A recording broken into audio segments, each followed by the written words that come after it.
A pergunta é, o senhor está propondo uma nova revolução política no Brasil? Qual seria exatamente essa revolução do Missão, o seu partido e a sua como um candidato, digamos, novo nesse cenário político e já à presidência da República?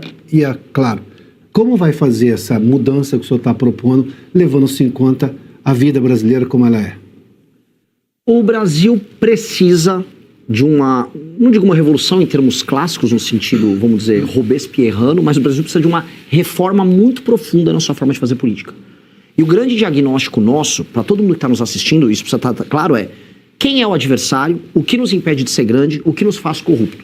Então existe uma leitura clássica, autores que vão de Raimundo Faoro a Sérgio Buarque de Holanda, leituras sobre a história da infiltração política de setores patrimoniais dentro do Estado brasileiro, a cooptação que esses setores fazem do Estado brasileiro e que torna o Estado brasileiro inviável.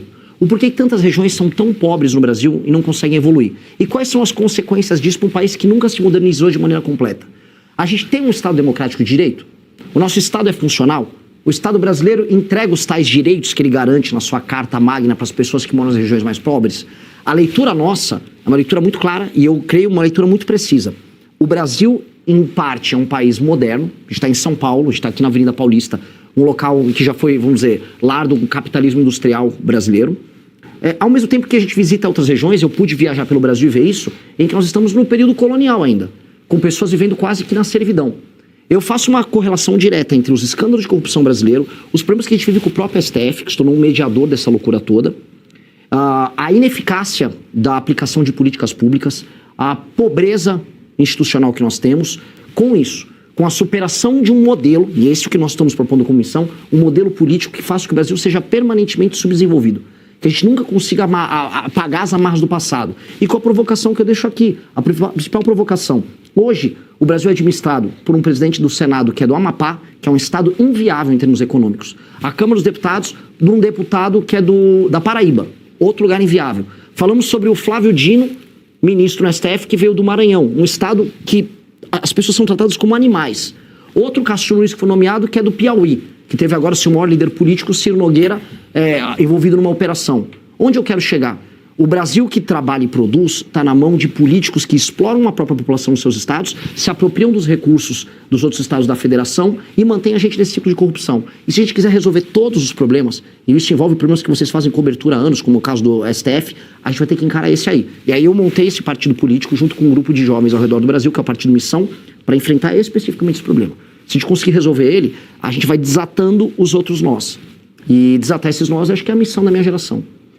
Candidato, antes de eu trazer meus colegas para essa entrevista, de forma muito rápida, se você imagina uma terceira via? Eu não acredito na ideia de terceira via. A ideia de terceira via, ela pressupõe que você tem dois polos, um à direita e um à esquerda, e que você vai ficar ali no meio falando em democracia, igual uma Simone Tebet da vida, e que misteriosamente as pessoas vão despertar para isso. Primeiro, ninguém vai despertar para um assunto críptico e chato que as pessoas não veem valor. Não existe democracia na maior parte das cidades no Brasil. Esse discurso é um discurso de classe média urbanizada, com uma certa afetação. Desculpa aí os defensores da democracia que ficam... Sabe, o SUS, vida, democracia, a galera do discursinho. E esse discurso, a minha visão, não vai ultrapassar 3% nas pesquisas e em resultado final de urna. Você quebra hoje uma dominância institucional do petismo e uma resposta que o antipetismo teve no Brasil, que foi aderir ao bolsonarismo, apresentando propostas muito enfáticas e falando pro coração de determinados eleitorados que hoje estão sob o comando deles. Ir pro Maranhão, modéstia à parte, como eu fiz, falar dos problemas clássicos que se impõem pro maranhense e problemas que são materiais, é o buraco na rua, é a dependência do emprego da prefeitura, e ir para Santa Catarina explicar Pacto Federativo e imigração, que é um tema que, assim, tá na ordem do dia pros catarinenses, mas que hoje ninguém vem falando. Nenhum dos deputados catarinenses vem falando desse problema deles. Então, eu acho que ao tratar desses temas, que são quentes para as pessoas e que são centrais para a gente reconstruir o Brasil, acho, é minha tese, que a gente começa a quebrar, vamos dizer, um discurso pronto. Uma ideia de que, eu vou votar no Flávio porque eu não gosto do Lula, e eu vou votar no Lula porque eu não gosto do Flávio. Para mim, esse tem que ser o caminho. A gente volta nesse tema, mas já vou trazer aqui, André Marcília, por favor, sua pergunta. Boa noite, Renan. Você tem se colocado como um crítico, né, do STF, do Moraes, do Estado inconstitucional, vamos dizer assim, de coisas que a gente tem visto no Brasil. E pelo menos na minha avaliação, muito do que nós vemos em relação ao STF é pela criminalização da palavra, né? A palavra foi criminalizada pelo Tribunal Supremo.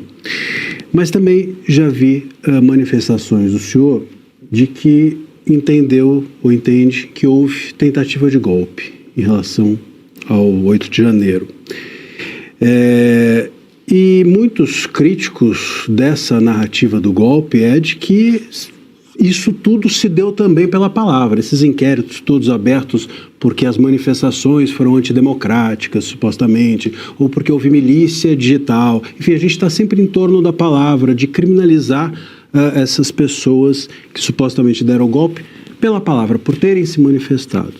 Como é que o senhor concilia essas duas coisas? Um STF que se excede por criminalizar a palavra e um golpe que, enfim, ou uma tentativa de golpe que se houve também foi em razão da palavra daqueles que se manifestaram nesse sentido ter sido vista como criminosa.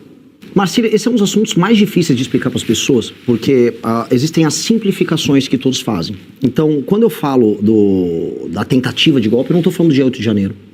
O dia 8 de janeiro, para mim, é um rescaldo de um processo.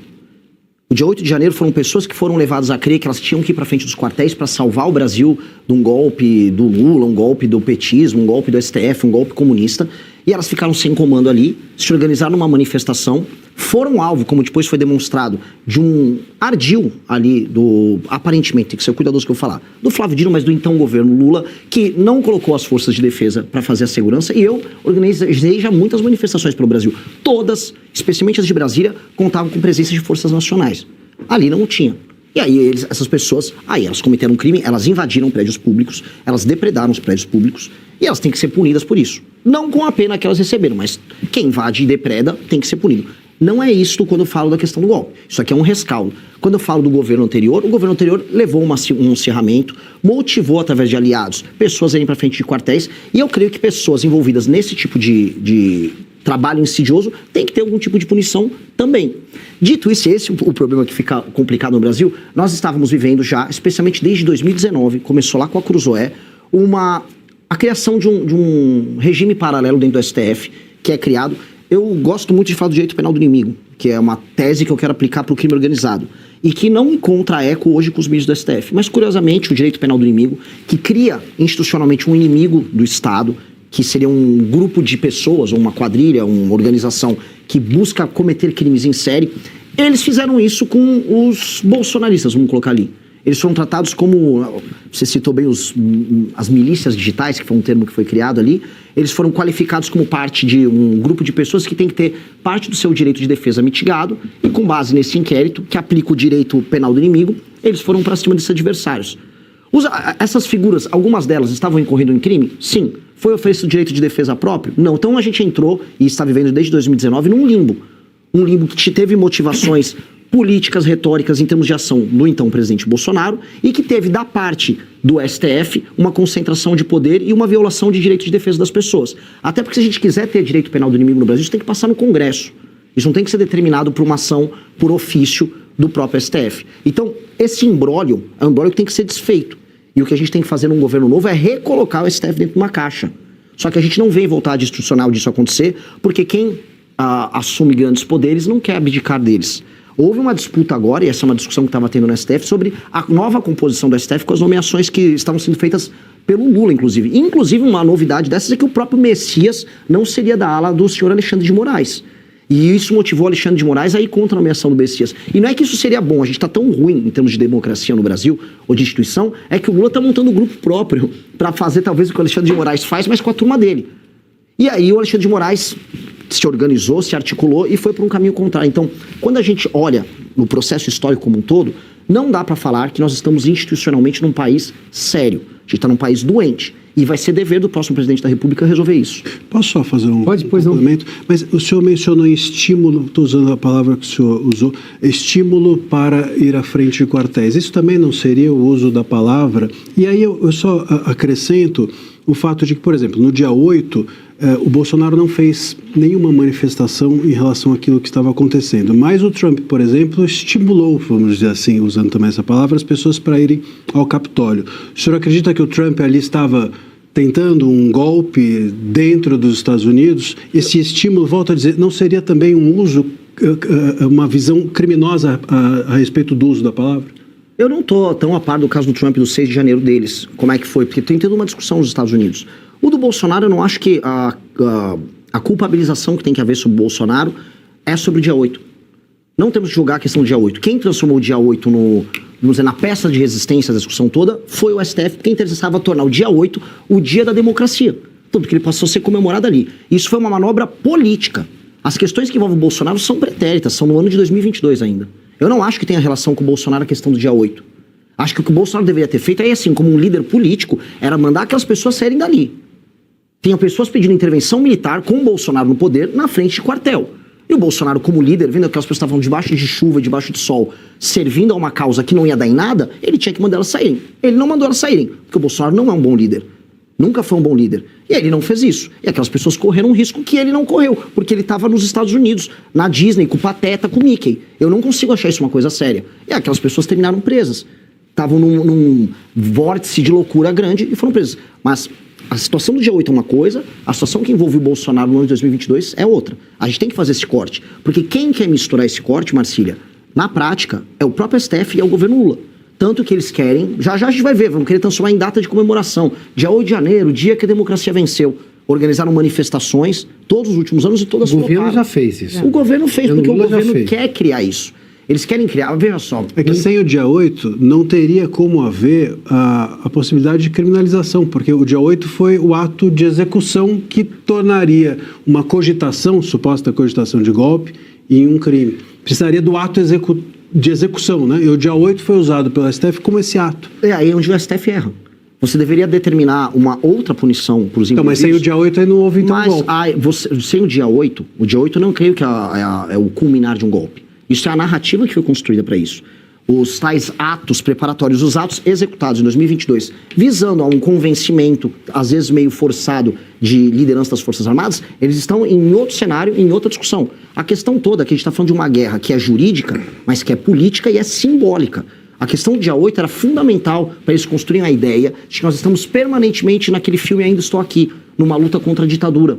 Olha, vencemos dessa vez a ditadura militar. E é uma discussão que interessa muito a eles. Essa discussão interessa a eles porque, do ponto de vista simbólico, das imagens, dos signos, o símbolo da vitória sobre o dia 8 é o símbolo que mantém a luta da geração do Lula no poder, avisando, olha, retornamos ao poder e mantivemos a democracia. Dessa vez, 64 não venceu. Essa é a narrativa oficial. Então, uma coisa é o dia 8, outra coisa é o que aconteceu antes. E nós temos que fazer essa separação, senão a gente vai cair num discurso de maluco deles. Eu não vou cair no discurso de maluco deles. Gostou do vídeo? Deixe o seu like, inscreva-se em nosso canal e compartilhe com os amigos. Nos vemos no próximo vídeo.